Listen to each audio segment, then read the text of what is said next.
Salut tout le monde, c'est Maxime et cette semaine, l'équipe de la 5e de couve est au repos. Alors on vous propose une rediffusion, une émission qui date de juin 2022 dans laquelle nous revenons sur 3 figures du manga d'horreur. Ito, Mizuki et Umez. D'ailleurs depuis cette émission, plusieurs mangas de ces auteurs sont sortis comme Makoto-chan et La main gauche de Dieu, la main droite du diable pour Umez. Akuma-kun de Mizuki arrive le 13 juin aux éditions Cornelius et pour Junji Ito, Le Déserteur sortira à la fin du mois de juin tandis que Carnage est dispo depuis le début de l'année. Voilà, maintenant je vous dis à la semaine prochaine pour une émission consacrée à Takehiko Inoue. On reste dans les grands auteurs, puisque c'est l'auteur de Reel, Slam Dunk et Vagabond. Et maintenant je vous dis surtout bonne écoute pour cette semaine. Ciao. Bonjour à tous, bonjour et bienvenue dans la 5e de couve, le podcast de débat autour du manga. Cette semaine nous vous proposons de vous parler de titres qui peuvent hanter vos cauchemars, terrifier vos enfants aussi, que vous ayez des enfants ou pas, peu importe, ça terrifiera même votre descendance sur plusieurs générations. Oui, vous l'avez compris, il est question d'horreur, de manga d'horreur, ou plus précisément des 3 auteurs clés de ce genre. D'ailleurs, on l'affirme maintenant, on vous informe aussi, cette émission n'est pas destinée aux experts du manga d'horreur. Non, non. Elle est réservée aux néophytes. Donc si vous vous attendez à en apprendre plus sur des artistes et un genre que vous connaissez par cœur, passez votre chemin, cette émission sera terrifiante pour vous. C'est ça, c'est pas le mauvais genre du podcast. Exactement. Ça arrivera dans un second temps, tu vois. Après, on pourra faire un deuxième podcast un peu plus expert. Mais là, l'idée, c'est déjà d'introduire 3 grandes figures du manga d'horreur. Parce que oui, si on fait cette émission, c'est parce que vous avez été assez nombreux à nous poser des questions sur le sujet ces derniers mois, ces dernières années. Par quoi je commence? C'est qui les mangaka reconnus? On a eu ces vraies questions sur nos différents réseaux. Quels sont les différents styles? C'est quoi les spécificités de tel ou tel mangaka? On a fait un point sur tout ça, un point basique. Donc on introduit ces grandes figures du manga d'horreur. Et c'est parti, générique dans la 5e de couve. On ne pousse pas, s'il vous plaît. On ne pousse pas, c'est inutile. Le public n'est pas autorisé à assister aux épreuves éliminatoires. Moi, je crois que je pourrais être un très bon ninja. À quoi vous jouez? L'heure est grave, c'est pas le moment de faire les guignols.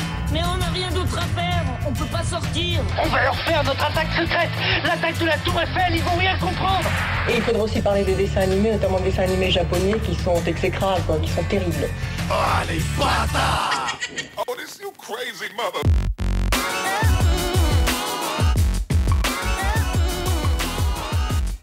Bonjour à tous, bonjour et re-bienvenue dans la 5e de couve, l'émission de débat autour du manga. Nous allons ici disséquer, dépecer, charcuter, aimer le manga d'horreur. Salut Julie, salut Robin, est-ce que vous êtes prêts pour parler d'horreur? Salut, ça va. Salut, ouais, on y va. Prêt. Go. Ouais, ok, eh bien, on commence tout de suite, alors perdons pas de temps. Le manga d'horreur, c'est quoi? C'est un genre qui a toujours été très présent au Japon, qui a révélé des auteurs devenus essentiels dans ce paysage si particulier. Et si en France, il n'a pas toujours eu ses lettres de noblesse, le manga d'horreur, et elle prend de plus en plus d'ampleur avec l'évolution du lectorat, un lectorat plus mature bien évidemment. Donc le manga d'horreur, c'est une galaxie d'histoires, toutes très particulières, mais c'est aussi un univers d'auteurs très variés. De Shigeru Mizuki en passant par la rockstar Junji Ito ou l'inratable Kazuo Umez, nous vous proposons donc d'introduire et de vous présenter ces grandes figures du manga d'horreur pendant 1 heure dans cette émission. Et on commence avec la rockstar, le mec le plus connu si tu dis manga horreur auprès de n'importe quel fan de manga, il sait te répondre ça, c'est Junji Ito. Junji Ito a 58 ans, c'est l'auteur spécialisé horreur le plus célèbre dans le monde aujourd'hui, et il est vraiment célèbre. Oui. C'est une vraie star, ce mec. Adapté au cinéma à plusieurs reprises, plus de 20 films. J'ai compté, je devais être à 26 ou 27 quoi. C'est énorme. Adapté en animation, son travail est reconnu absolument partout. Aux États-Unis, c'est même Viz, le plus grand éditeur de manga des États-Unis, qui gère les publications à grand renfort de communication marketing. Je suis abonné à la newsletter, je reçois des trucs, mais tout le temps. Achetez le nouveau Junji Ito, sauf que c'est écrit en anglais. Il a reçu plusieurs Eisner Awards, des prix internationaux. Alors, pour commencer, quelles sont les spécificités de Ito? Comment reconnaît-on le travail de Junji Ito en un coup d'œil? Pour moi, en un coup d'œil, c'est le dessin. C'est qu'il a quand même un style graphique assez prononcé. Moi, je dirais que c'est un dessin qui est quand même relativement fin pour un auteur qui parle d'horreur. Et il a aussi un vrai travail sur les formes et sur les matières qu'il va travailler, puisque l'horreur, c'est quand même un genre qui va convoquer beaucoup de matière, beaucoup de choses très organiques, beaucoup de choses très différentes et très difficiles à représenter, d'autant plus en noir et blanc. Et je trouve que Ito, lui, il a vraiment un sens pour travailler sur toutes ces formes, sur toutes ces matières. Il arrive à vraiment créer une esthétique de l'horreur.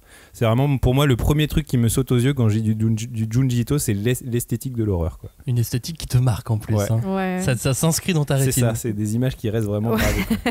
Oui, des images que tu pensais jamais avoir à regarder un jour. Mais... Et tu savais pas que t'avais envie de les voir. En plus. Tu voulais pas les voir, mais elles te restent dans les yeux, quoi. Très clairement. Junji Ito est un grand fan de Kazuo Umezu et de Lovecraft également. On parlera de Kazuo Umezu tout à l'heure. Il fait malgré tout des études médicales. Il est diplômé. Il devient technicien dentaire. Aïe, aïe, aïe. À 20 et quelques années. Dentiste. Ou technicien dentiste. C'est quand même le métier propice à l'horreur par excellence. Avec peut-être, je pense à taxidermiste aussi. Ouais. C'est vrai que t'imagines toujours des trucs de série Z, le dentiste maléfique, tu vois, qui doit. Puis même il y a des faits divers qui sont presque des films d'horreur en soi avec des dentistes. Gardien d'immeuble, taxidermiste, voilà, ça c'est ça. C'est mes trucs de l'horreur. Mais je pense que finalement cette formation peut-être technique, ça l'a amené justement à travailler ce trait un peu fin, quoi, on va dire chirurgical. Mais après moi ce qui m'intéresse aussi chez lui, c'est dans ses thématiques et en tout cas les contextes dans lesquels se déroulent ces mangas, c'est que pour moi je trouve que c'est vraiment un mangaka de l'horreur contemporaine. C'est souvent des histoires qui se passent quand même de nos jours ou alors dans une période assez proche, quoi. Et vraiment j'ai l'impression qu'il y a une manière de jouer avec la figure des légendes urbaines qui est vraiment un truc qui est très prégnant, qui a eu son gros effet de mode je pense dans les années 80-90, qui sont typiquement les années dans lesquelles Junji Ito a commencé sa carrière. Et il me semble qu'au Japon c'est un truc qui est encore plus prégnant, c'est vraiment devenu les nouveaux yokai, c'est les légendes urbaines, quoi. Et j'ai vraiment l'impression que lui, Junji Ito, ce qui l'amuse, c'est travailler ce matériau-là, quoi. Plus dans les cabinets dentaires, ça tu dois avoir d'idées de légendes urbaines. C'est affreux parce que je repense à un de ces portraits de femmes défigurées et elle a une de dentition mais tellement atroce et que là tu te dis le mec il sait de quoi il parle, tu vois. Donc tu sais qu'il y a que dans le manga où j'ai pu voir des personnages qui avaient des dents sur absolument tous les orifices, les narines, les yeux, les oreilles. J'ai vu des trucs comme ça, c'est horrible. Je sais plus qui c'était. Malgré tout, Junji Ito, à 24 ans, il va proposer sa première histoire complète qui sera Tomie, l'histoire d'une jeune fille immortelle qui pousse ses admirateurs à la folie. Qu'est-ce qu'on trouve dans ce manga, dans ce titre, Tomie, T-O-M-I-E? Ouais, c'est le prénom de l'héroïne entre guillemets, qui est en fait le monstre principal de l'histoire. Tomie, c'est vraiment une véritable histoire de bad girl, c'est-à-dire que c'est l'histoire quand même d'une nana qui s'est fait assassiner par toute sa classe et découpée en morceaux et qui va en fait revenir d'entre les morts pour se venger, et en fait elle va se rendre compte qu'elle ne peut plus mourir, c'est-à-dire que ça devient vraiment une espèce de boogie woman, on pourrait dire, qui va vraiment parcourir pas mal d'endroits, parce qu'en fait les premiers chapitres se concentrent sur sa vengeance immédiate de ses anciens camarades de classe ou ses profs qui se sont débarrassés d'elle, mais petit à petit en fait chaque chapitre du manga ça va être une espèce de nouvelle avec Tomie qui va se venger de quelqu'un ou en tout cas des nouvelles personnes, utiliser sa nature maléfique pour faire du mal à quelqu'un, et donc c'est vraiment une œuvre je pense qui pose aussi les bases d'un motif qui va pas mal accompagner l'œuvre de Junji Ito, qui est effectivement la figure de la femme sensuelle, parce que Tomie est très belle, c'est comme ça aussi qu'elle manipule les gens, et mortelle, quoi. Et à ne pas lire avant de se coucher, parce que pas de boogie woman avant de faire vos prières le soir. Exactement. Julie, Tomie, c'est un manga qui te parle, que t'aimes relire, que moi, tu aimes tout court. Moi j'aime la bibliographie de Ito. J'aime bien. Bon, après, on parlera de nos préférences un peu plus tard. Mais c'est vrai que elle tire son épingle du jeu parce que, en fait, c'est vraiment le socle de sa carrière artistique, quoi. Enfin, sa première publication. C'est sa première publication, mais c'est aussi une publication qui va étirer sur une dizaine d'années.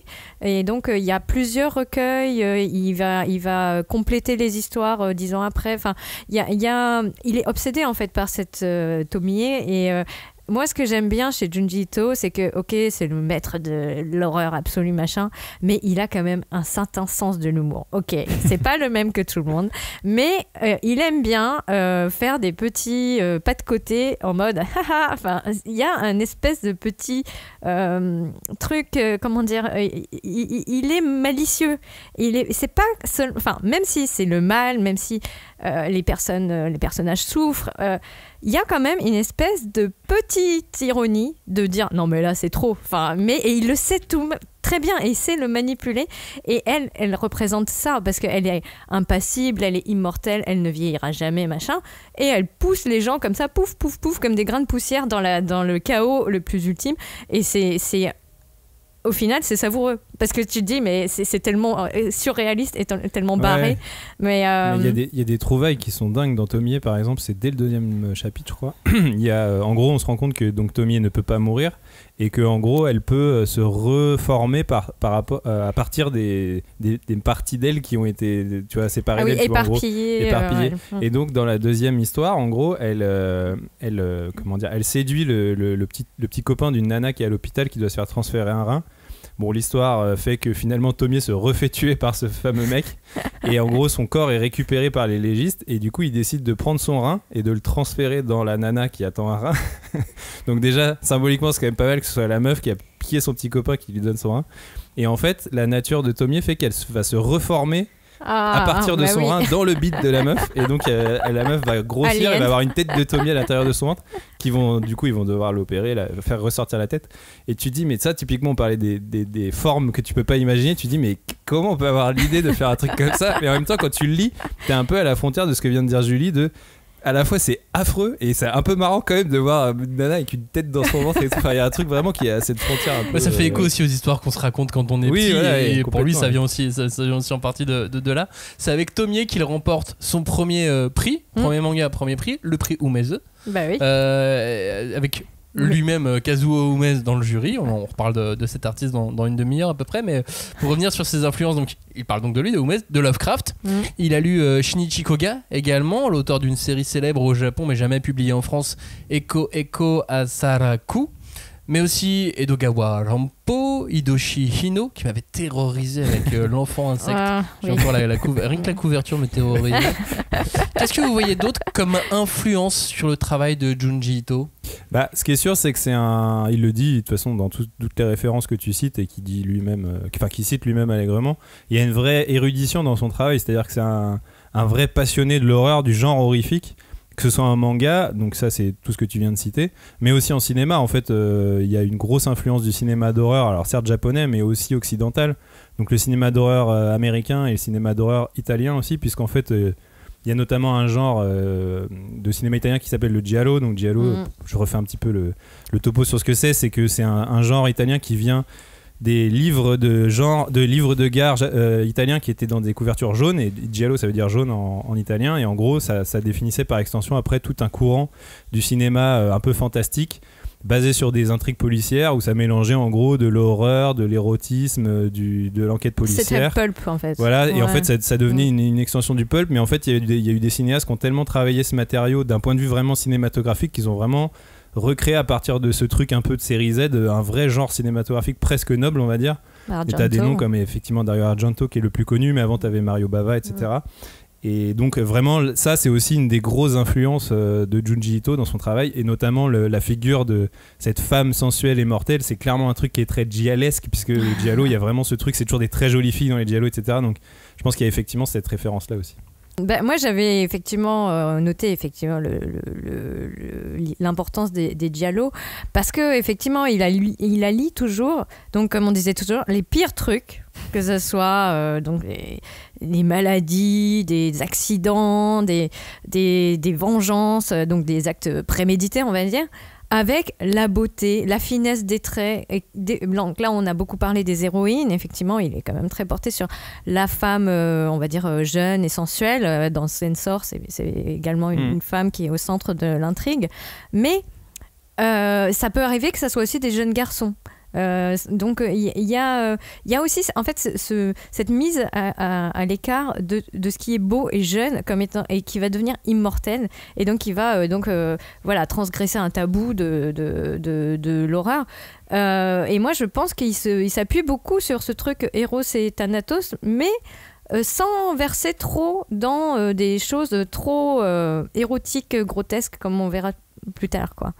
Ouais. Et puis son travail, le travail de Junji Ito, il a aussi influencé des gens dans le cinéma. Ça l'inverse, ça boucle. C'est ça qui est génial. Il a inspiré des gens comme Del Toro, par exemple. Alors Del Toro, c'est vrai qu'on le cite souvent à chaque fois qu'on parle de gens qui ont été influencés par des mangaka. Il aime ça. Il aime ça. Il y a Alexandre Aja aussi qui fait la préface de Tomie dans l'édition de Mangetsu là. Il y en a d'autres dans la culture occidentale. Il a aussi bossé dans le jeu vidéo, Ito. Donc forcément, là, on se retrouve avec Kojima en termes d'influence. Kojima qui, je crois, aussi a fait une préface sur un des autres mangas. Oui. Est-ce qu'on peut dire que c'est l'auteur qui a fait sortir l'horreur en manga de ses carcans confidentiels en dehors du Japon ? C'est une bonne question, mais en tout cas, oui, c'est lui qui est devenu quand même le porte-lance. Le porte-drapeau. Porte-parole. Mais parce qu'il est aussi hyper prolifique. Et il n'arrête jamais, et il a une bibliographie qui est vraiment longue, comme je sais pas comment dire, mais ça se déroule comme ça à l'infini. Et il est toujours très inspiré aussi par la culture occidentale, je trouve. Donc tout à l'heure on parlait du cinéma, des influences qu'il y a eu aux États-Unis ou en Italie. Mais moi je trouve que c'est quand même quelqu'un qui donc a grandi avec Kazuo Umezu, qui a grandi dans les années 70, et il a processé tout ça. Et tu le vois dans ses œuvres, qui sont donc éditées à partir des années 80, mais il y a une espèce de patte 70s, il y a des influences très psychédéliques, je vais y arriver. Mais c'est le truc de la spirale, tu te dis, mais qu'est-ce qu'il prend ? Enfin, il y a des trucs, franchement, tu sens des vapeurs de LSD qui montent. Enfin, c'est très, très étrange. Mais parce que moi, je suis persuadée que ça reste un auteur qui est profondément joyeux et qui s'amuse beaucoup en faisant ce qu'il fait. Il adore faire peur. Et ce qui symboliserait le succès aujourd'hui dans le monde entier, dans le reste du monde aussi, c'est que toutes ces influences viennent d'avant, d'une époque qui revient à la mode aussi elle-même. Ouais, clairement. Et donc comme il s'est influencé, les époques l'ont influencé sur son travail, que les époques reviennent à la mode, du coup son travail revient lui aussi. Tu veux dire que ça forme une spirale? Non, c'est pas une boucle. C'est une boucle. C'est une boucle. Mais oui, il y a quelque chose comme ça. Après, si vous voulez parler de spirale, on parle de spirale. Il y a d'autres œuvres, hein, effectivement. Il y a Spirale dont on n'a pas parlé, qui est une série sur une ville obsédée par les spirales. Il y a Gyo, une histoire dans laquelle les poissons sont sous une sorte de contrôle bactérien. Ils ont des pour pieds. le résumer très vite. Hein. Et puis après, il y a des types plus courts. Il y a du Frankenstein, par exemple, par laquelle vous avez envie de commencer, par laquelle vous conseillez un auditeur qui a envie de se lancer dans le manga d'horreur, qui sait pas par quoi commencer, mais qui a envie de lire du Ito. On commence par quoi? Moi je dirais alors moi j'ai commencé Ito par Spirale, c'est le premier manga que j'ai découvert de lui édité en France. Je sais pas si c'est une bonne porte d'entrée. Après, pour moi c'est son œuvre la plus connue, je pense, donc en tout cas en France. Quelque part, c'est peut-être la plus cosmique aussi. Elle a un truc vraiment de. Oui. Elle amène l'horreur de Ito dans une autre dimension, qui apporte une nouvelle compréhension. Enfin, si on peut dire une compréhension de ce que veut dire Ito, mais je trouve qu'il y a vraiment un truc assez total dans Spirale qui est, tu vois, là où Tomie, je pense, c'est une très bonne porte d'entrée aussi, parce qu'en plus c'est sa première et il y a un vrai travail d'évolution. C'est assez impressionnant d'ailleurs quand tu lis ce que disait Julie sur le fait que ça a été fait sur plusieurs années, ça se voit quoi. Le dessin il évolue vachement et tout. Le premier chapitre il est même un peu hard, tu vois, en termes de dessin, mais après ça s'améliore vachement. Et en même temps c'est une super porte d'entrée parce que c'est le début, tu vois. Mais Spirale, je trouve qu'il y a vraiment un truc. Ouais, pour moi, c'est peut-être son œuvre la plus complète, la plus maîtrisée, et donc je trouve que c'est quand même une chouette manière de rentrer dans cet univers un peu bizarre, quoi. Ouais, moi, j'avoue que j'ai une préférence aussi pour Spirale parce que il y a une cohérence sur toute l'œuvre qui est très agréable. En plus, là, on a une très belle édition qui est sortie il n'y a pas très longtemps. Et en plus, comment dire, je trouve que les images iconiques qu'on a de Junji Ito se retrouvent beaucoup dans Spirale. Donc, notamment, par exemple, pour vous donner une idée, la fameuse femme défigurée par une spirale avec un chapeau cloche. Enfin, voilà, elle est là-dedans. Et à nouveau, enfin. Il y a tout, effectivement. Il y a ce délire cosmique autour de cette ville qui va petit à petit sombrer comme dans un tourbillon, se rapprocher plus en plus de quelque chose. Et on ne sait pas. Qu'est-ce qui fait que ça devient une espèce de... Enfin, comment dire, il y a de la cruauté, il y a de la barbarie, mais il y a aussi des questionnements. Et il a quand même un certain rapport plutôt sain, je trouve, avec ses personnages, parce qu'il est il est pas, enfin, comment dire, Tomie, c'est un peu à part. Elle subit beaucoup d'atrocités, mais elle le rend aussi au sang. Hein. Enfin, je veux dire, elle se laisse pas faire. Mais il y a des personnages comme ça qui sont les fils conducteurs et ils déambulent comme ça, et ils savent pas où ils vont, ils sont paumés et t'as vraiment envie de leur dire tout va bien se passer mais tu sais pas trop où tu vas. Enfin, c'est super. Enfin, au final, ça reste une super lecture. Enfin, même après des années, quoi. Spirale ou Gyo par exemple, c'est aux éditions Delcourt Tonkam, et les autres titres comme Tomie ou Sensor, c'est aux éditions Mangetsu. Oui. C'est globalement les deux éditeurs qui se partagent. Après, de toute façon, le gâteau Junji Ito. Exact. Que ce soit chez l'un ou chez l'autre, de toute façon, les éditions sont quand même très belles. Il y a quand même un gros travail de remise en avant de l'œuvre de cet auteur, et enfin, avec tout ce qui sort, il y a moyen de trouver une porte d'entrée. De toute manière, si c'est pas Spirale, ça sera autre chose, mais il y a moyen de trouver. Après, il y a les histoires courtes, effectivement. Ouais, voilà. Alors, ça sera pas aussi transcendant qu'un Spirale. Non, mais il paraît, moi je les connais pas toutes, mais il paraît qu'il y en a qui sont incroyables. Quoi. Enfin, tout dépend des lecteurs, tu vois. Moi, par exemple, si je suis un lecteur de nouvelles, j'accroche bien sur ce genre de petites histoires courtes plus que sur quelque chose de plus long. Bah, Frankenstein, c'est un bon compromis. Par exemple, tout à fait. Et en plus, c'est une de ses plus récentes. C'est vrai. Ouais. Pour terminer sur la vie de Junji Ito, il s'est aussi marié avec une artiste aussi flippante que lui, Ayako Ishiguro. Elle fait des chats. Et donc forcément, je trouve ça terrifiant, moi. Les chats. Dans un style assez old school. Et puis, dernière question avant de terminer sur Junji Ito. Comment vous qualifiez personnellement, simplement, l'horreur de Junji Ito? C'est une horreur corporelle, une horreur capricieuse, malveillante, difforme, une horreur difforme, j'aime bien. Difforme. Les dessins d'horreur, le style d'horreur. Quel mot tu mettrais sur l'horreur de Junji Ito?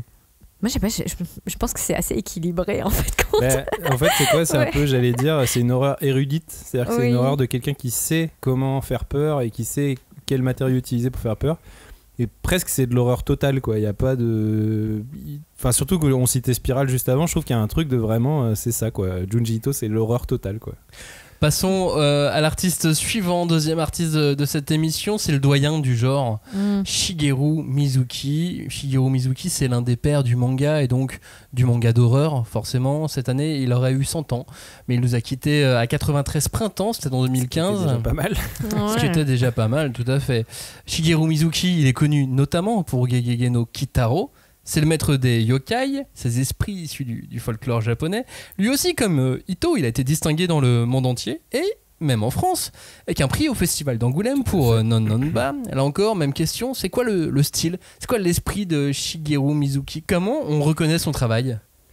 Bah, pour moi, tu disais le doyen, je pense que c'est aussi parce que c'est le premier à avoir vraiment fait de l'horreur, enfin de l'épouvante, on va dire plutôt. Un genre en soi, on va dire, à une époque où c'était quand même Tezuka qui roulait sur la concurrence, comme disaient les autres. Tezuka, il faisait tout, donc il en a fait aussi du thriller et de l'épouvante et tout, mais c'était pas son style, puisqu'il avait pas de style, il faisait tout. Ouais. Et vraiment, pour moi, Mizuki, c'est peut-être le premier, il me semble, à avoir vraiment. Comment dire, pris ce genre à bras le corps et en avoir fait vraiment son espèce de marque de fabrique, quoi. Bah, moi, je sais que. Enfin, comment dire, Mizuki, même s'il est effectivement très connu pour les yokai, c'est surtout un artiste du mouvement Gekiga. Donc c'est lui qui a donc tiré justement le manga qui était un peu monopolisé effectivement par Tezuka pour l'amener vers un lectorat plus mature, plus adulte et avec des récits qui n'étaient pas seulement destinés aux enfants. Et même si moi j'ai vu quand j'étais toute petite des dessins animés de Gegege no Kitaro et pour moi effectivement c'est pas tout à fait de l'horreur, c'est quelque chose qui est quand même plutôt familier et enfantin.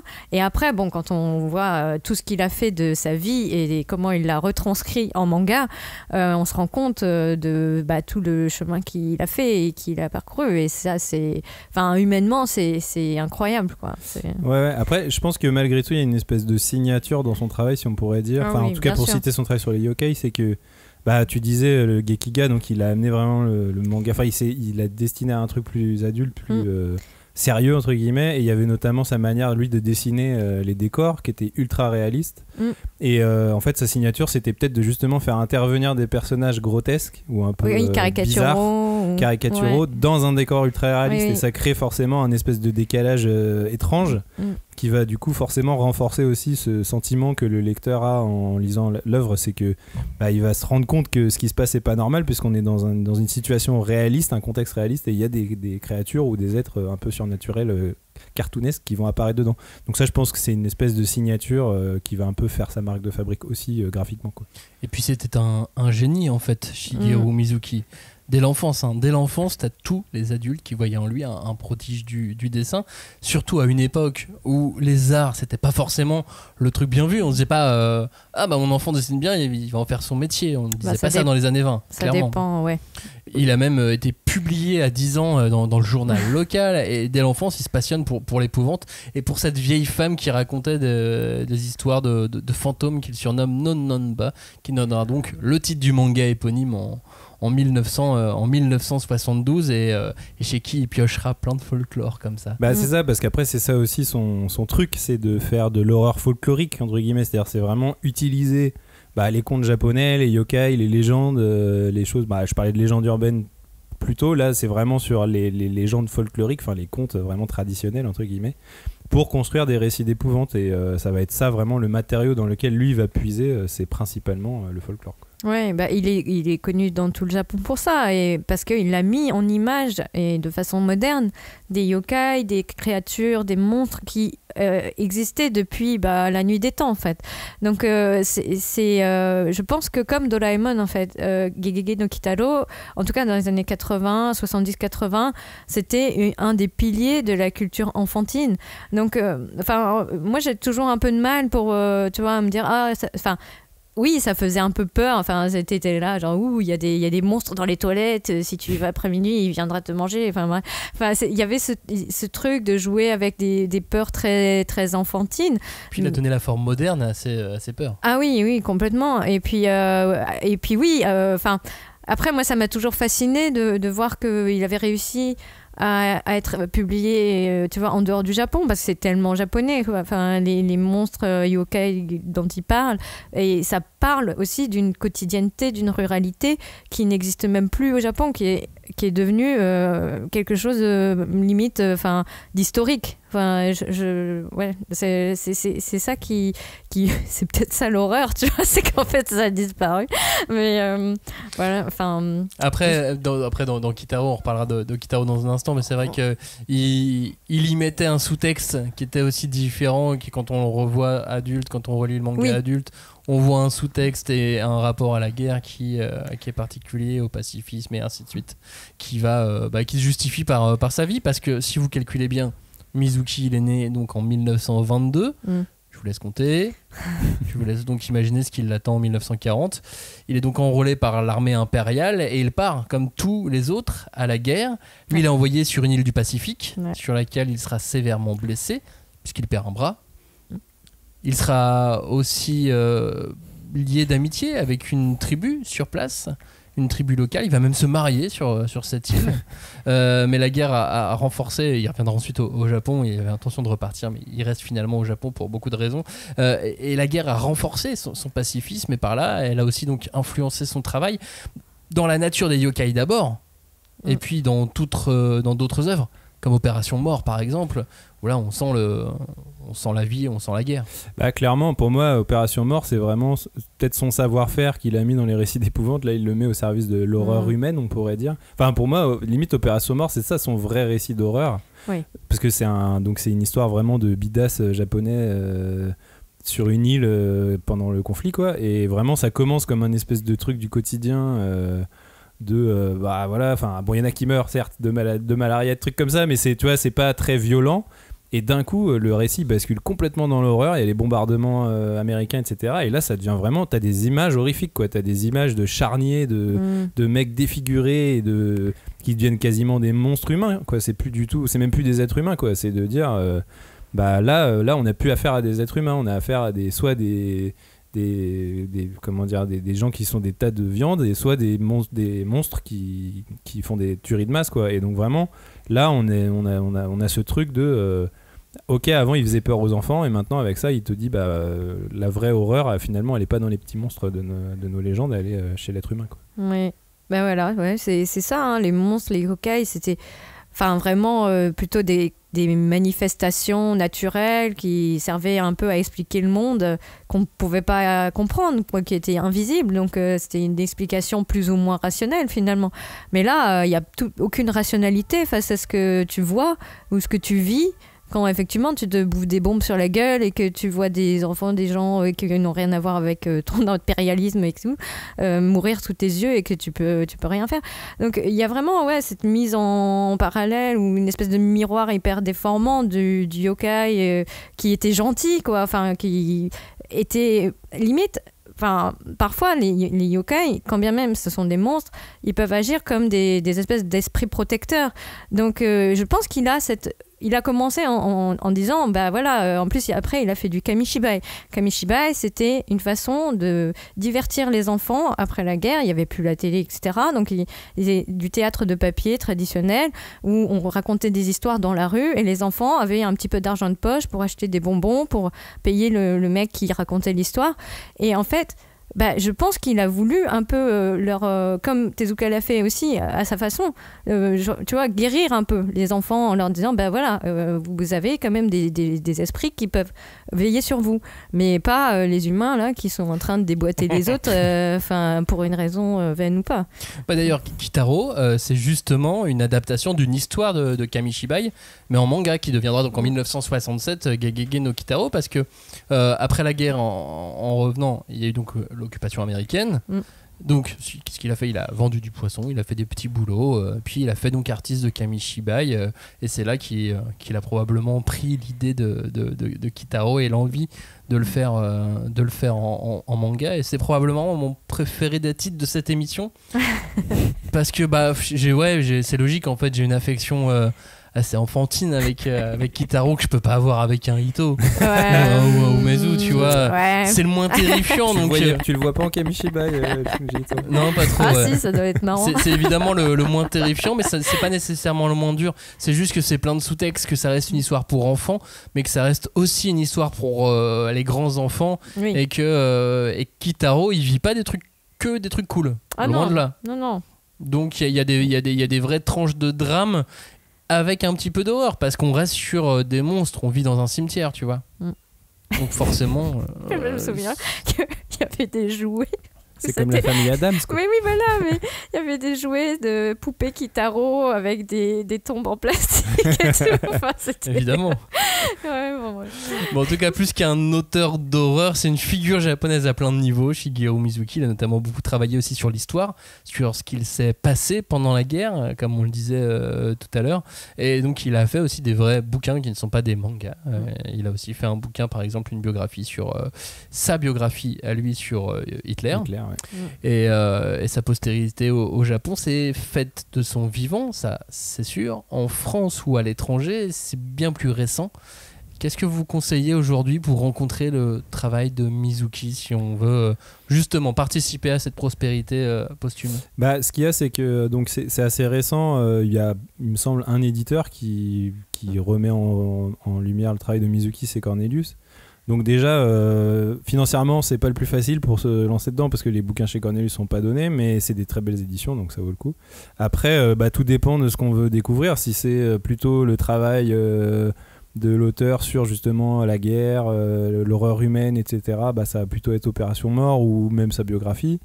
Après, si c'est plutôt pour effectivement découvrir le merveilleux monde des petits yokai comme Maxime, si vous aimez, si vous êtes un grand enfant et que vous voulez lire des petites histoires de yokai, vous pouvez lire Kitaro, mais c'est une œuvre vraiment prolifique, et aujourd'hui il me semble que Cornelius, ils ont quand même réédité vraiment beaucoup de choses, et donc, tout est dispo. Tout est dispo, puis pour le coup c'est un très bon titre de médiathèque. Enfin, vous le trouvez très facilement, parce que voilà, si parce qu'effectivement les bouquins sont à 30 balles, donc c'est sûr que voilà, les médiathèques en général sont bien pourvues en Mizuki. Ils sont pas à 15 les Kitaro?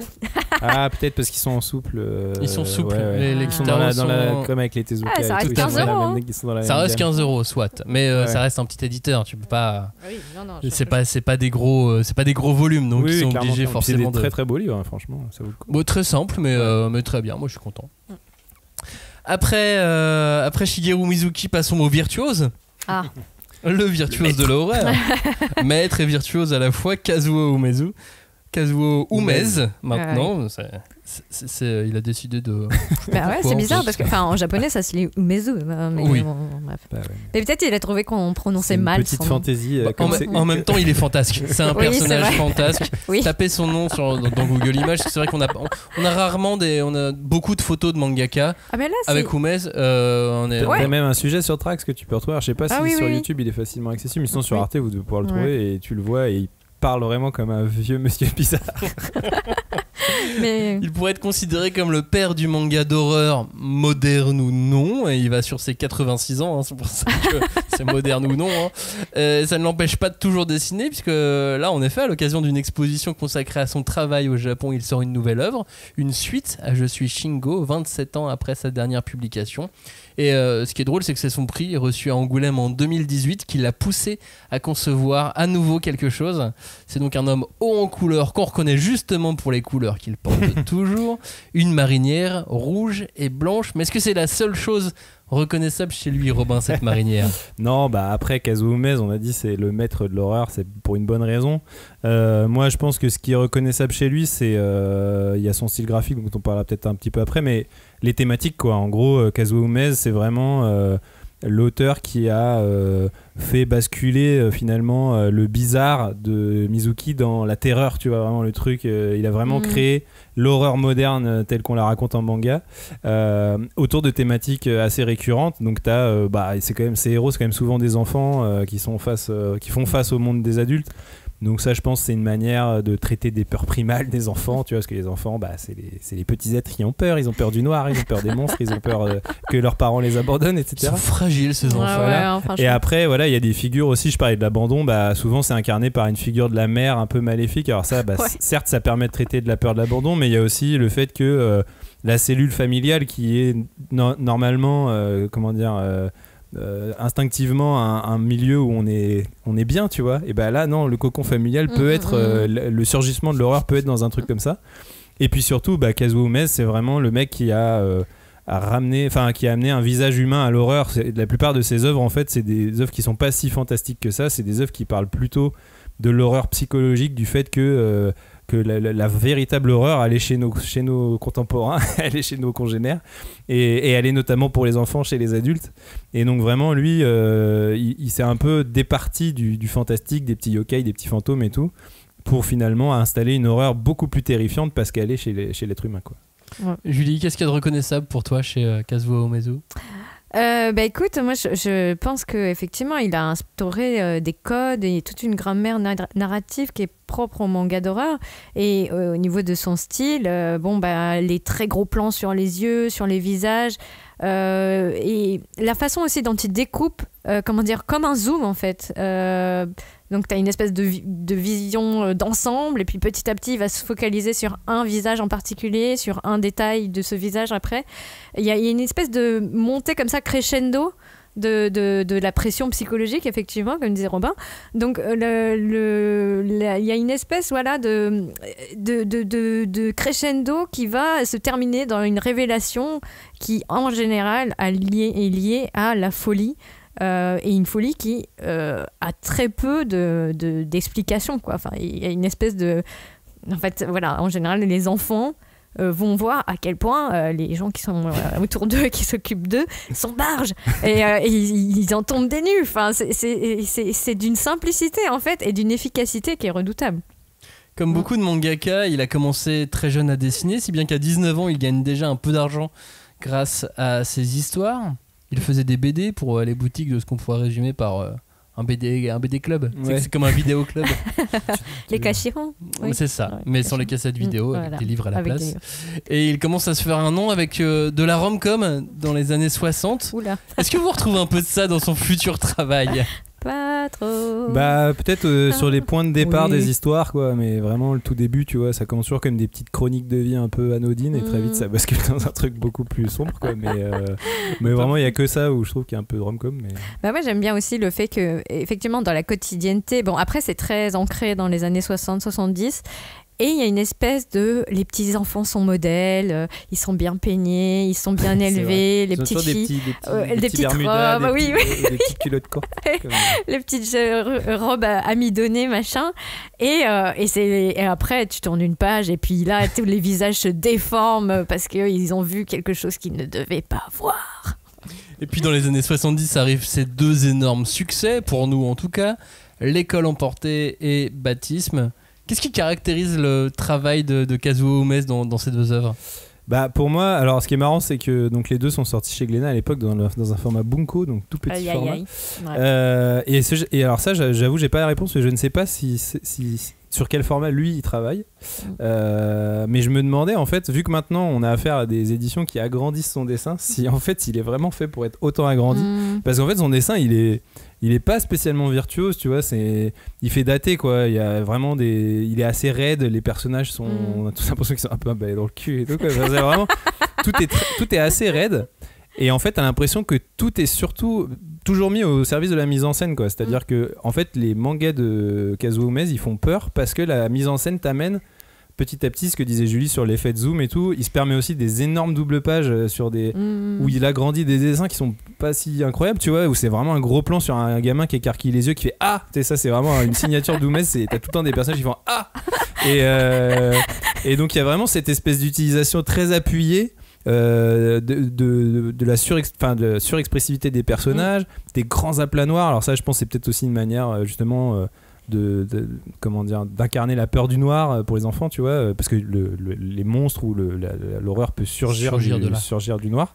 Donc ça, c'est très intéressant. Pour le coup, c'est un vrai effet de mise en scène qui est très efficace et qui joue vraiment avec les codes du manga. Mais sinon, c'est vrai que son dessin en lui-même, que ce soit sur Baptisme ou sur L'école emportée, il est pas virtuose, tu vois, c'est pas aussi élégant qu'un Ito, quoi. Il y a vraiment un truc de je pense que ça peut rebuter du Kazuo Umezu au début parce que il y a un style vraiment très raide, très bizarre, mais en fait la mise en scène est tellement maîtrisée que t'es pris dans l'histoire et tu peux plus t'arrêter, quoi. Et comme toujours dans le manga, finalement après on oublie le trait, hein. Ouais, clairement, c'est vraiment très le tourné de page. En plus lui, il joue beaucoup aussi sur les effets de tournée de page et les espèces de jumpscares que ça peut créer, et ça il est assez unique pour ça, quoi. Julie, qu'est-ce qui caractérise ces deux œuvres pour toi, ces deux succès ? Je pense que oui, il y a le fait qu'ils mettent en scène des enfants. Et après, bon, Baptisme, c'est un peu, c'est super. L'idée est incroyable.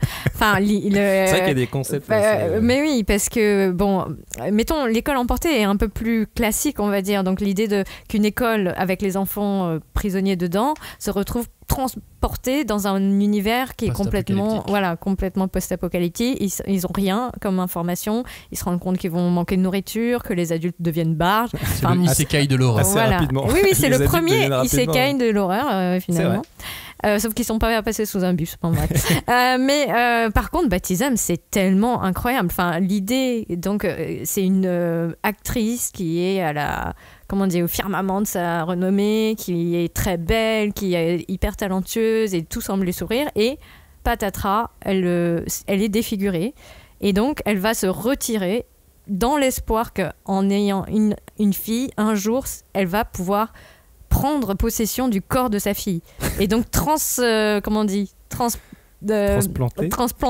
son cerveau dans le corps de sa fille, et c'est d'une richesse, c'est tellement barge, et les persos effectivement sont un peu raides, là ils sont un peu en mode tac-tac, les enfants sont des enfants modèles des années 70 et tous les mecs sont en costard-cravate et ils parlent comme ça, et en fait c'est incroyable parce qu'il dépeint la décrépitude, la folie qui monte crescendo comme ça dans cette famille qui vit en vase clos. C'est hyper impressionnant. En fait, c'est ça. C'est que tu veux, malgré toi, connaître la fin et tu peux pas t'arrêter de lire et de tourner les pages. Enfin, c'est incroyable. De toute façon, tous ces auteurs de l'horreur, ils jouent sur les peurs de l'être humain et du lecteur, et il appuie sur des petites touches très précises dans le cerveau. Ouais. Mais c'est vrai que sur Baptisme, là où il est très fort, c'est qu'il arrive à tenir son concept, quoi. Parce que le concept est fort déjà de base. Il te permet quand même de parler de pas mal de trucs assez vertigineux sur la psyché humaine, l'identité, genre c'est quoi être un être humain finalement, est-ce que c'est ton corps, ton esprit, etc. Mais lui, il a vraiment à tenir ce concept et à le tenir dans une intrigue vraiment haletante de bout en bout. En plus, c'est un manga qui est assez court et Ouais. C'est tellement riche, quoi, avec le peu de tomes que c'est 4 tomes, franchement. Ouais, et puis il y a eu les années 80 avec Je suis Shingo, et c'est à peu près tout de ce qu'on peut connaître de célèbre dans son travail. Après, il y a d'autres œuvres plus courtes. Qu'est-ce que vous retenez de toute cette carrière ? En fait, tous ces titres. Ce qui est intéressant, c'est je parlais de l'horreur psychologique. Finalement, Oumez, il a quand même une carrière très très grande. Et au final, on a parlé de Baptism et L'école emportée qui sont chez Glénat. Je suis Shingo, c'est au Lézard Noir, qui a réédité aussi d'autres œuvres de Oumez, et qui peut-être là vont aller vers des territoires un peu plus fantastiques, qui sont pas forcément, parce que Je suis Shingo, c'est pas hyper fantastique non plus, c'est globalement une histoire d'enfant qui dialogue avec un robot, et après il y a plein d'autres trucs, mais je veux dire, c'est pas, le pitch est pas super fantastique de base, alors que dans ces autres séries, c'est plus des trucs avec la femme serpent, enfin vraiment des espèces de figures beaucoup plus mythologiques, on va dire, de l'horreur. Et donc je pense que c'est ça qui est intéressant avec lui, c'est que finalement c'est le maître de l'horreur aussi, parce que il l'a un peu traité sous toutes ses formes. A priori, sous toutes ses formes, il a réussi à faire des récits puissants, parce que même les trucs qui sont pas sortis chez nous, c'est des trucs qu'on marqué. Il y a un numéro spécial de la revue Atome qu'on a tous lu, j'imagine, parce que c'est le numéro spécial horreur. Et quand tu vois l'influence que Oumez il a eu sur tous les auteurs d'après, et souvent il te cite des trucs que nous on connaît pas en France, quoi. C'est des petits récits qui les ont terrifiés, donc il a vraiment ce truc de c'est vraiment le pape du genre, quoi. Disons que en fait ce qui est intéressant, c'est que ça ramène aussi à cette histoire du manga, parce que c'était en fait les récits d'horreur, c'était rare qu'il y ait une série. Tu vois, c'est pas quelque chose qui était sérialisé. Donc c'était des récits courts, on va dire de quelques pages, peut-être 2 chapitres, 3 chapitres au mieux, qui étaient donc distillés dans des feuilletons, dans des magazines dédiés en plus à des thématiques horrifiques, etc., qui ont disparu depuis. Et je pense que chacun, peut-être, n'était pas abonné, mais il arrivait que de temps à autre, tu tombais sur un de ces magazines. Et c'était tellement genre le truc aberrant, le truc auquel tu t'attendais pas, que forcément ça te marque et tu vas l'emporter avec toi et tu vas le nourrir, tu vas y revenir, tu vas y repenser. Et donc pour répondre à ta question, Max, moi je retiens donc Baptism pour tout ce qu'on a dit, parce que voilà, je pense qu'on peut pas passer à côté. Et il y a aussi, moi ce qui me fait halluciner, c'est que donc il a 19 ans dans les années donc 1964 ou 5, et donc c'est le moment où Mizuki lui va vraiment commencer sa carrière de mangaka. Donc ils ont 10 ans d'écart à peu près, et c'est le moment donc dans les début des années 70 où ils vont vraiment frayer le chemin là du manga d'horreur, et comme tu disais, vraiment il y a des retombées sur toute une génération pour créer des récits qui vont être de plus en plus barrés, de plus en plus psychologiques, de plus en plus fantastiques, et voire carrément horrifiques. C'est pas les seuls, hein. On va parler dans le temps qui nous reste un quart d'heure pour parler d'autres artistes, d'autres mangaka. On a parcouru la carrière donc de ces 3 grandes figures, il y en a d'autres, beaucoup d'autres. Mais ce qui est étonnant à chaque fois, tu parlais de magazines de prépublication, c'est que ces auteurs sont presque tous prépubliés dans des magazines, tu pourrais dire Seinen, magazine pour adultes, c'est de l'horreur. Alors pas du tout, c'est dans des magazines à destination des jeunes femmes, dans des magazines dits shoujo. Comment ça se fait ? Elle vient d'où cette spécificité ? Pourquoi au Japon on a dit le manga d'horreur c'est pour les jeunes filles ? Je pense que c'est lié au personnage qu'il y a dans ces mangas, c'est que les mangas d'horreur c'est des mangas qui font peur au lecteur, mais qui donc de facto font peur au personnage qui est dans l'histoire. Et il me semble que dans les mangas, dans les récits shonen qui étaient prépubliés dans les magazines shonen, c'est pas le principe des héros de shonen d'avoir peur, quoi. Donc en gros, je pense que mettre en scène la peur, la vulnérabilité, que ce soit d'ailleurs un peu d'un personnage féminin ou pas, mais je veux dire c'est des caractéristiques, j'imagine, que les éditeurs présumaient propres aux femmes, tu vois. Enfin, c'est peut-être un peu misogyne de le dire comme ça, mais à mon avis, c'était vraiment... Tu crois que c'est cette misogynie, ce machisme, je pense que c'est alors après, du coup, je pense que... Des années 50 qui a poussé à ça. Je pense que les auteurs en ont joué, parce qu'il me semble qu'aussi, à l'époque, il y avait le shonen, et puis le gekiga, et les trucs, tu vois, genre de sérieux, historique et tout, mais genre, et les shoujo, mais du coup l'horreur correspondait à aucun des trois, et je pense qu'ils se sont vraiment basés sur, parce que les Japonais ont toujours réfléchi de cette manière là, c'est on s'adresse à quel lectorat, par rapport aux héros de nos histoires, tu vois. Et en gros, là, ils se sont dit, les héros de nos histoires sont plus proches d'un lectorat féminin puisque les femmes sont faibles et elles ont peur. donc on va les publier dans ce magazine-là, mais... Et je pense qu'après les auteurs en ont beaucoup joué et se sont beaucoup amusés de ça. Et quand tu lis un Kazuo Umezu, à mon avis, ça le faisait bien marrer de savoir qu'il était prépublié dans un magazine shoujo, quoi. Ouais, je pense complètement. Mais après, c'est ce qui fait que Junji Ito a lu les mangas que ses sœurs achetaient. Tout à fait. Effectivement, c'est voilà, comme quoi. Hein, on a ce qu'on veut, on a ce qu'on a. Mais comment dire, je pense qu'il y a deux choses qui se superposent, quoi.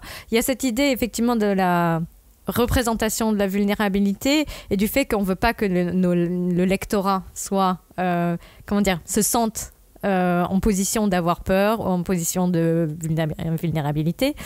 Mais moi, ce que je retiens, c'est quand même des mangas qui parlent des faiblesses humaines pour un lectorat qui serait en proie à ces mêmes faiblesses humaines. Mais attention, c'est quand même des gens qui tuent des autres. Enfin, je veux dire, mine de rien, c'est quand même ouvrir une porte à tout un lectorat donc féminin qui se sont empressés de récupérer ces thématiques. Et il y a eu aussi beaucoup de mangaka féminins qui ont ensuite exploré, peut-être pas de façon aussi compulsive que les trois auteurs qu'on vient de citer, mais elles ont chacune, Moto Hagio a fait quelques petites nouvelles horrifiques. C'est pas aussi du body horror, ça va être des trucs plus psychologiques ou un peu plus, on va dire, distillés, quoi.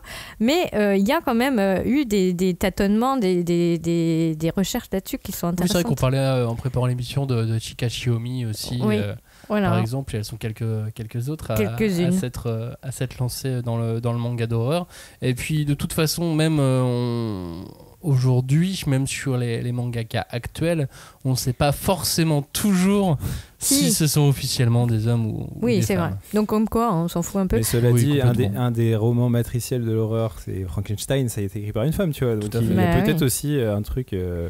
dans la sensibilité féminine qui peut apporter aussi quelque chose de plus intéressant, et c'est peut-être ce qui fait aussi que l'horreur japonaise, en tout cas dans le manga, est différente de l'horreur occidentale, même si elle s'en est inspirée, parce qu'elle s'adresse pas forcément à un public masculin, parce que l'horreur occidentale, les films d'horreur, c'est regardé par des garçons, quoi. Et sachant que l'actuelle vague d'horreur US, où chacun des films tous les films là en ce moment qui sont produits, les Annabelle, machin, tout est rentable, mais ultra rentable, et il s'adresse à des ados, tout court.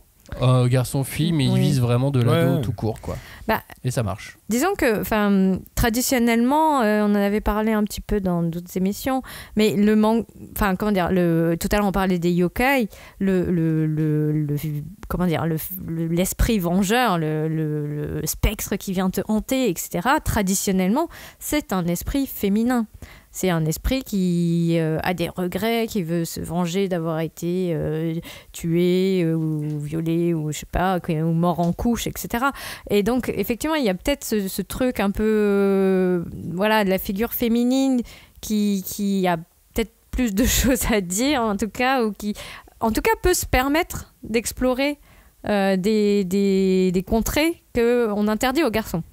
D'aller sur ce truc et puis moi je trouve aussi que ce qui était libérateur, c'est que on parlait de l'expressivité chez Kazuo Umezu, c'est aussi une façon de se dire toi aussi tu peux libérer autant d'expression, d'avoir un certain lâcher prise sur une vie sociale qui parfois peut être très très oppressante, qui peut être très voilà. Pour toi, c'est ça la caractéristique générale du manga d'horreur ? Moi, je pense qu'il y a ce côté effectivement un peu défouloir, quoi. On a envie sans pour autant pointer du doigt un certain malaise social, on va dire.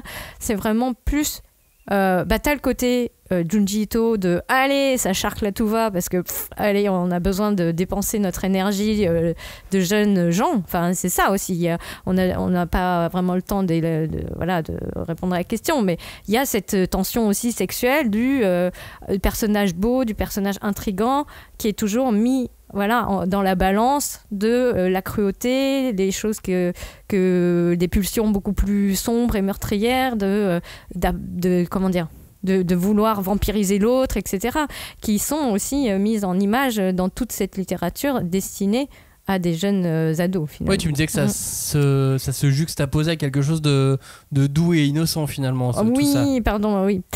Oui, parce qu'on on avait discuté, et moi, je pense que c'est ça, c'est le pourquoi ça marche autant, c'est que, comme on disait tout à l'heure, les personnages principaux, c'est des enfants, ils sont doux, ils ont cette image, tu vois, d'être doux, ou bien chez les yokai, c'est plutôt quelque chose en rapport avec la nature, même la nature humaine, tu vois, de la curiosité, une certaine naïveté envers le monde, mais les images, les visuels qu'on va t'imposer sont toujours atroces, sont toujours des idées, tu sais pas de quel enfer ça sort, quoi. Mais c'est jamais agréable vraiment à regarder.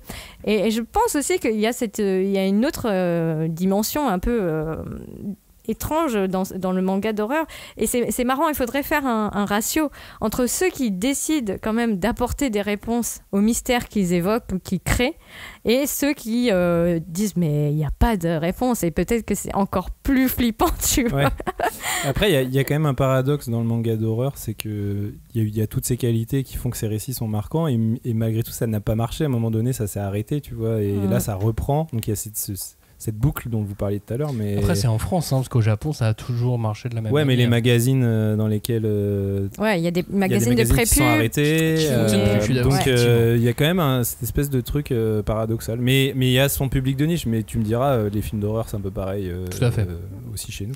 Mais bon, vous l'avez vu dans l'ensemble, on a beaucoup d'autres artistes, beaucoup d'autres œuvres qui peuvent aller dans cette émission. De toute façon, l'idée de cette émission, c'est de vous pousser à lire l'un de ces 3 artistes dont on a parlé là, pendant une heure, et puis de prolonger ensuite avec vos propres trouvailles, vos propres recherches. Là, on va en citer quelques-uns dans les dernières minutes. Je vous laisse prendre de quoi noter. Il y a par exemple Nokuto Koike qui, lui, s'inscrit plus dans une vague thriller, un peu comme Tsutsui sur certains aspects. Tsutsui, dans l'horreur, finalement, ça marche également. On est dans l'horreur thriller. Il y a l'auteur de romans, Yukito Ayatsuji, qui avait écrit Another et qui revient en France là avec Meurtre dans le Décagone. On est toujours dans la vague enquête.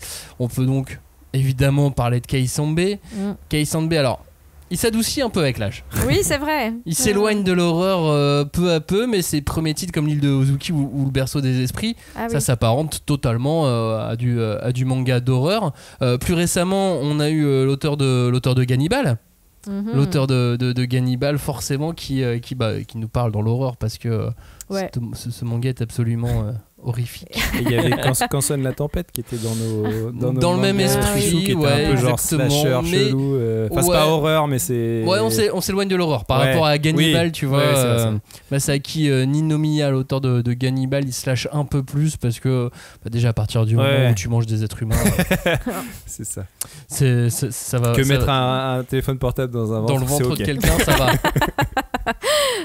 Et puis il y a un sous-genre maîtrisé par un artiste appelé Suehiro Maruo, nommé l'Eroguro. Ah bah oui. Ça aussi, c'est un pan complet. Ah oui. Une création japonaise. Je pense aussi que c'est complètement une création japonaise. Bon, c'est complètement seinen. Voilà, il y a des labels Eroguro. Non, moi je pense que ce qui fait en tout cas la patte de Maruo, parce qu'il pourrait être dans la liste des grands maîtres également. Il a vraiment une espèce de style donc qui est très inspiré par la littérature japonaise classique, donc Dazai Osamu et Dogawa Rampo, et il met en scène des tableaux comme ça hyper raffinés, hyper travaillés, mais c'est finalement des choses très japonaises, et donc comme dit le nom Eroguro, c'est très basé sur ces 2 pôles, donc de l'érotisme mais dessiné de façon absolument grotesque, ou bien même tellement abjecte que ça en devient grotesque, mais pour moi c'est il n'y a pas quelque chose de joyeux dans son travail, c'est pas du tout. Non, mais parce que ça pourrait porter à confusion, tu vois. Mais je trouve que c'est vraiment un travail plutôt d'équilibre, parce que tout est flamboyant, en tout cas chez Maruo. Il y a une espèce de recherche comme ça, de baroque, de très, très. Je sais pas comment dire. Vraiment, ça part dans tous les sens. Et en même temps, il y a une sobriété, il y a une espèce de retenue qui fait que voilà, il y a des choses que tu trouves absolument magnifiques et ça représente des cadavres en train de courir dans un cimetière et tu fais ah mon Dieu, et c'est ce paradoxe-là qui est incroyable, je trouve. Tu mets ça dans quelle case, toi, Robin, les Roguro? Tu le labellises aussi Japon. Mais c'est vrai que pour moi, avec Maruo, on est presque plus dans le grotesque que dans l'horreur pure, quoi. Mais ça malgré tout, titres, ça crée un malaise, quoi. En gros, quand tu lis du Maruo, t'es pas serein sur tes appuis, quoi. Hein. T'es vraiment genre, c'est bizarre ce que je suis en train de lire et tout. Et ça m'étonne pas. Bah là, moi, le dernier en date, c'était Tomino la Maudite, sorti chez Saka, que j'ai lu. Et ça m'étonne pas que dans ce manga, il ait une énorme fascination pour les freaks. Donc ça se passe vraiment dans un cirque de freaks. Donc c'était vraiment les cirques avec les femmes à barbe, les nains, les siamois et tout ça.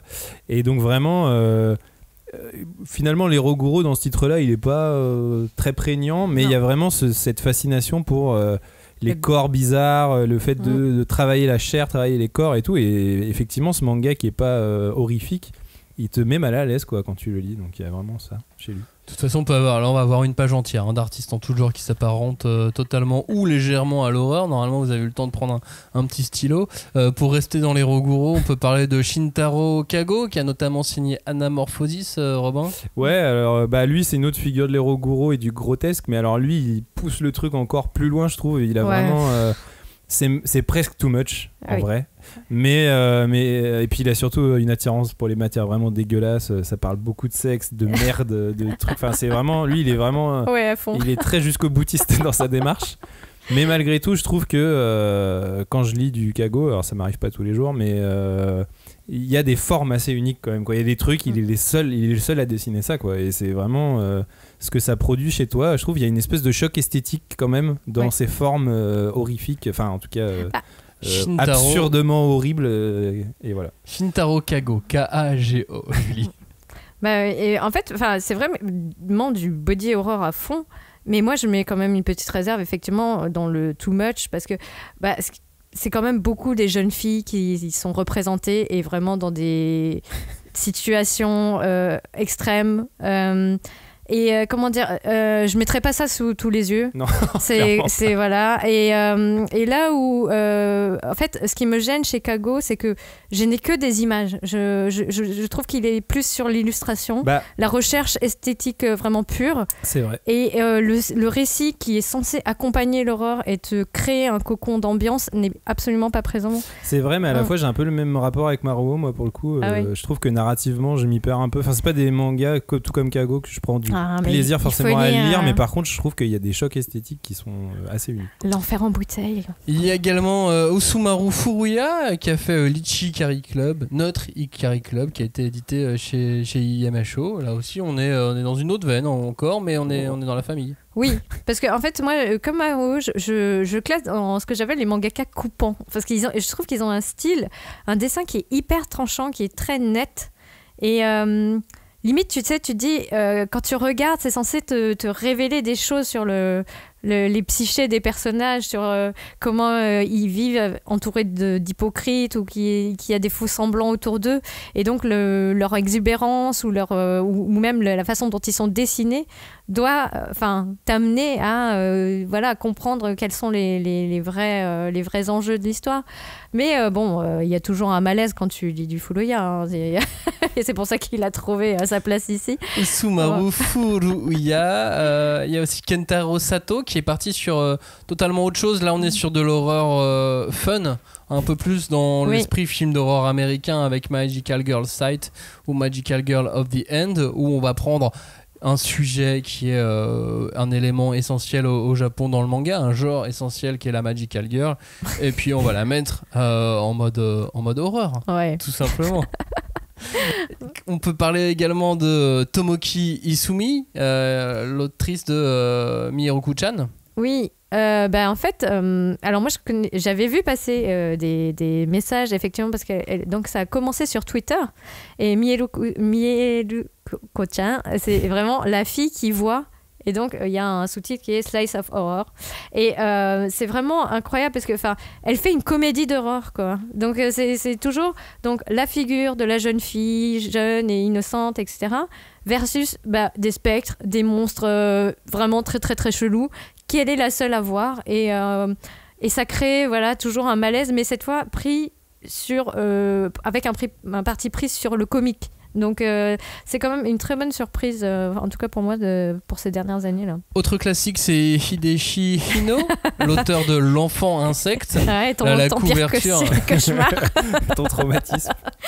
Non mais c'est vrai que la couverture de L'Enfant Insecte, je vous encourage à aller la voir. Elle est assez forte, quoi. Vous pouvez vous arrêter.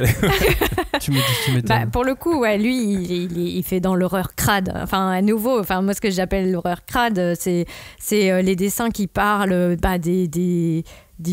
des fluides corporels, des pustules, de la merde, comme on disait tout à l'heure. Enfin, il a en plus ce truc, à chaque fois c'est un contraste. Donc lui, son truc, c'est d'avoir un dessin qui semble enfantin, qui a l'air très rond. Bon, les personnages ont les yeux un peu trop exorbités. Oui, ce que j'allais dire. Voilà. Ça, c'est un peu un code de... Ouais, mais en tout cas, il est vraiment dans le truc du body horror, du truc très organique, quoi. Ouais, mais qu'on retrouve dans le travail du dernier manga aussi de Yusei Matsui, Elusive Samurai. Oui. On retrouve aussi des éléments comme ça sur les antagonistes qui viennent de ce genre de manga. C'est aussi intéressant parce qu'il est très riche pour ça, ce manga. Yu Satomi, c'est l'auteur de Bloody Cruise, de Nuisible. On peut parler de Rei Mikamoto, auteur de Reiko the Zombie Shop, de Bloody Delinquent Girl Chainsaw.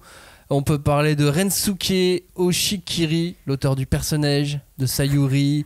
On peut parler de Masane Muroi, l'auteur de Purgatory Girl, de Tsukasa Saimura, co-auteur de Crueler Than Dead et auteur récemment de Shark Attack qui arrive là au mois de juillet. Là on n'est que dans du manga d'horreur, mais tous ont leur style. Il y a évidemment Atsushi Kaneko dont on a parlé à plusieurs reprises, évidemment. Là c'est plus l'horreur comme cadre ou comme motif. C'est pas des récits qui sont à proprement parler des mangas d'horreur, mais sa passion pour le genre, elle est tellement... elle transpire tellement dans tout ce qu'il fait qu'on est obligé de parler de lui. Minetaro Mochizuki, là aussi, on n'est pas forcément dans l'horreur pure et dure, mais...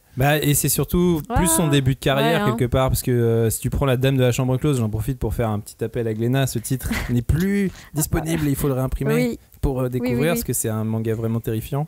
Et Dragonhead, qui est sa série qui l'a fait vraiment connaître, qui est quand même un pur huis clos d'angoisse et tout, qui repose quand même beaucoup sur des mécaniques d'horreur. Donc en plus Mochizuki c'est un contemporain de Ito, donc il a, je pense, une horreur qui repose pas mal sur la paranoïa, mais lui il est, contrairement à Ito, il a évolué pour construire une œuvre d'auteur peut-être un peu plus noble entre guillemets que le manga d'horreur, mais quelque part dans tout ce qu'il a fait après, il y a toujours ce truc d'explorer la psyché humaine et les parts sombres de l'âme humaine, quoi. Et puis tout à l'heure on parlait de Lovecraft, il y a évidemment donc les Lovecraft en version manga signé Gutanabe, qui là aussi plonge dans une certaine horreur. C'est vraiment le travail sur la mise en scène, la mise en image, c'est quand même un socle de la littérature classique horrifique, on va dire. Mais en fait, Gutanabe, il avait quand même écrit, en tout cas chez nous, avait été publié Kasane, sur le mythe du yokai qui vole le visage.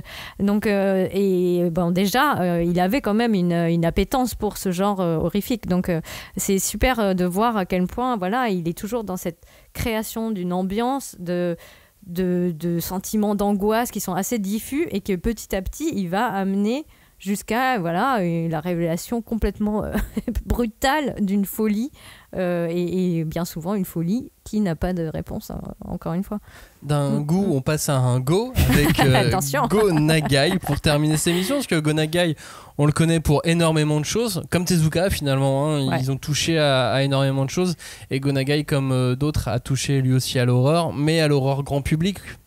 Finalement, j'ai envie de le transmettre comme ça, avec un titre comme Devilman, où on n'est pas dans quelque chose de tendre, mais en même temps on a de l'action dans Devilman qui nous engage comme si on lisait un shonen d'aventure, sauf que c'est loin d'être joyeux. Non, c'est pas très joyeux. Et Go Nagai, il emprunte énormément au code de l'horreur, et de toute façon il est contemporain de plusieurs des artistes dont on a parlé dans cette émission. Voilà, je pense qu'on a fait un tour à peu près non exhaustif. Mais si vous voulez savoir l'influence de l'horreur sur le shonen, vous écoutez notre émission sur le shonen bascule dans l'horreur. Évidemment, parce que tous ces artistes ont influencé les auteurs de Chainsaw Man, de Jujutsu Kaisen, forcément on le retrouve dedans. Tout à fait. C'est pour ça que c'est important aussi de revenir, replacer les grandes figures de temps en temps au milieu de ce paysage pour aussi comprendre d'où ça vient, pourquoi ils font ça, comment ça a évolué, comment ça a évolué. Ouais, c'est toujours aussi c'est toujours important. Donc voilà, j'espère que cette introduction, en tout cas aux grandes figures du manga d'horreur, et puis à ce petit listing à la fin, vous aura plu. Nous, ce qu'on fait, c'est qu'on part en vacances. Pas longtemps, mais sur une île déserte avec un mec avec un grand impair et un crochet.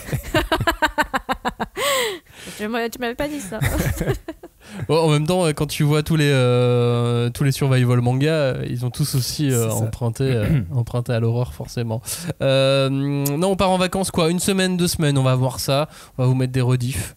Comme ça, profitez-en pour écouter des émissions que vous avez oubliées ou que vous n'avez pas eu le temps d'écouter à l'époque. Et puis nous, on revient bientôt. Plus en forme que jamais. Tout à fait. Mais en juillet, on sera là, vous inquiétez pas. Vous aurez des nouvelles émissions en juillet. C'est juste pas exactement quand en juillet, mais ça va revenir. Yes. On a le temps de préparer tout ça et de partir un peu en vacances. On vous remercie de nous avoir écoutés. Et puis donc, on vous souhaite un bon été et on se retrouve très vite au mois de juillet. À bientôt. Ciao, salut.